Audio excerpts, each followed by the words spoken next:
The time for this debate has expired. We call now on private and local order of the day number 1. Hamilton City Council Parana Park Land Vesting Bill, second reading. Mr. Speaker. Tim McIndoe. Mr. Speaker, I move that the Hamilton City Council Parana Park Land Vesting Bill be now read a second time. Mr. Speaker, it's my great pleasure to open the second reading of this debate on behalf of my colleague, the member for Hamilton East, who is Point of order, Honourable Trevor Miller. Yeah, Mr. Speaker, this is now in the spirit of helpfulness rather than having to start the speech all over again later on. I think what the member meant to say at the beginning is, on behalf of my colleague David Bennett, I move, because otherwise, of course, he can't move it. I guess the member's technically right. I think Speaker's Rulings 24.3 says if the member has the authority, and whether or not that has to be stated is not something I've given consideration to, but it may be helpful. If the member just assures the House he has the authority. Speaker, I thank the former member for Hamilton West. Mr. Speaker. It's a long time since it's been equality one. Mr. Speaker, on behalf of the member for Hamilton East, I move that the Hamilton City Council Parana Park Land Vesting Bill be now read a second time. And the city and its representation just gets better and better. Mr. Speaker, it's my great pleasure to open the second reading of this debate. The member for Hamilton East, as has been noted by the former member for Hamilton West, is the sponsor of this bill, and it is in his electorate that Parana Park is located. And I believe we do so with the full support of the Hamilton City Council and, I think, the citizens of our fast-growing, diverse and beautiful city. Parana Park is located on the eastern side of the Waikato River in Hamilton, and because that taonga marks the boundary between the electorates of Hamilton East and Hamilton West, is literally just a stone's throw from the constituency that I am privileged to represent in this House. Or at least a stone's throw for those who have a better throwing arm than I do at the moment. The purpose... They shouldn't throw stones. They throw peaches. They actually throw peaches on the river, but that's another story. The purpose of this bill is to... The purpose of this bill is to vest... I didn't think this was going to be so controversial. The purpose of this bill is to vest Parana Park in Hamilton City Council as a recreational reserve, subject to the provisions of the Reserves Act 1977. It will repeal the Hamilton City Parana Park Empowering Act of 1958, when Mr Mallard, I think, was in his middle age and beginning his first campaign in the electorate. Those of us whose children have grown up in or near Hamilton, or who are young enough, as Mr Mallard would be, to have childhood memories of playing in Parana Park, will know what a wonderful attraction it is for Hamiltonians. When my children were little, they used to love playing in the park, especially on hot days when they would run in and out of the shallow pool or push their dolls and buggies while my wife and I enjoyed our walks along the river path that winds through the park.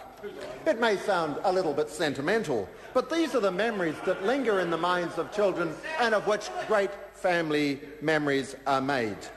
And my family has passed many happy hours in Parana Park. The area is equally well known now for its civic importance.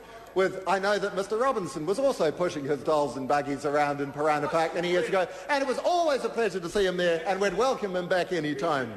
The area is equally well known now for its civic importance, with poignant war memorials, the cenotaph, which is the focal point of Anzac Day ceremonies, and an attractive park setting that is often used for public gatherings.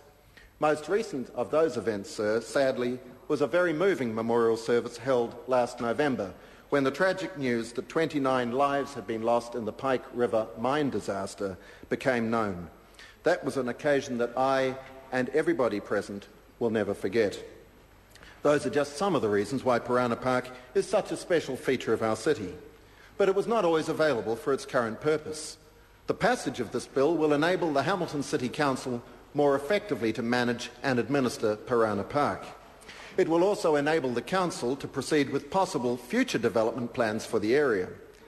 The existing Empowering Act does not make the area a reserve or provide any special protection for Parana Park.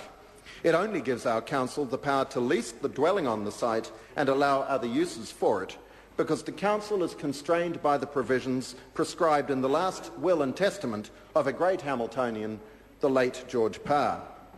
The land now known as Parana Park and its dwelling were gifted in 1929 by Mr Parr, a farmer and the son of a former mayor of the city, to be used for a children's convalescent home for patients from Waikato Hospital. About a quarter of a century later, it had become apparent that the house was not suitable for use as a convalescent home, but as Mr Parr had wanted his property to be held as a children's playground, the decision was made that the council should manage it as a park for the benefit of local citizens and visitors to Hamilton.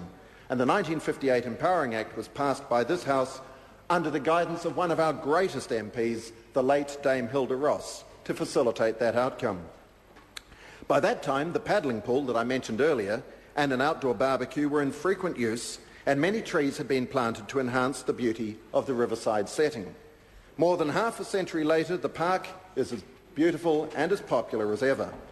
We are amazingly fortunate in our city not only to have a picturesque and well-used park adjacent to the heart of our city, but also to boast what are arguably New Zealand's finest botanical gardens within walking distance of Parana Park. I am sure many members of this House have enjoyed visits to the Hamilton Gardens and to Parana Park, and if any members haven't, I invite them to do so because they are missing a treat. As the annual Hamilton Gardens Summer Arts Festival gets underway, I would suggest that now is the ideal time to plan that visit. The varied performances are always of an extraordinarily high standard, and they are greatly enhanced by being held in such a stunning setting. The finale, a sunset symphony performed by the Trust Waikato Symphony Orchestra, attracts thousands of appreciative patrons and is always a world-class crowd pleaser. Mr Speaker, it's something of an indulgence to be able to stand in this House and extol the attractions and beauty of the delightful city of Hamilton in this House. I'm confident that members of the House will welcome and support this measure. So may I close by thanking members of the Local Government and Environment Committee for their close consideration of this bill. The committee, thank you Mr Ockenvoll and Dr Calder, two fine members. The committee has reported the bill back with some minor but worthy amendments recommended, including an amendment to Clause 6 to indicate that the reserve be formally known as Parana Park and to reinforce that Hamilton City Council be the administering body of the reserve. May I thank my colleague David Bennett for his work in sponsoring this bill. And on behalf of our Mayor Julie Hardacre, our City Councillors, ratepayers, residents and future generations, I could certainly do that. You'd like me to name the council? Happy to do that for you. You would remember many of them well, people such as Peter Boss, Daphne Bell, Marika Westphal. Martin Gallagher is one you would remember particularly well. Very delighted to see my predecessor, Gordon Chesterman, who of course is now the Deputy Mayor. No, Chesterman, no, not the great poet, but a great man nevertheless. But I'm aware of the fact that I have the whip sitting here thinking perhaps I should move it. I beg your pardon? Ewan Wilson. I'll do the rest for you later, Mr. Mallard. I think I've done pretty well there. So I would like to thank all those councillors, and on behalf of the present and future generations of Hamilton, may I thank all members of this House, even the unruly bunch opposite me at the moment, in anticipation for their support of this most important local bill.